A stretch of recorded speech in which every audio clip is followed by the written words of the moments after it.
After ilang buwan, saka nalinis. 5 buwan niya. 5 buwan yatang di nalinis. Ayos na guys. Oh. Yan.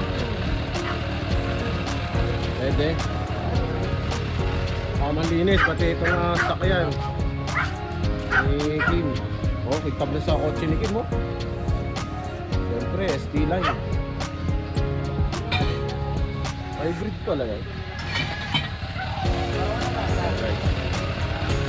Nasan pa natin konti, may mga dumi-dumi. Ano mo lang ang linis. Pintab pa rin, no?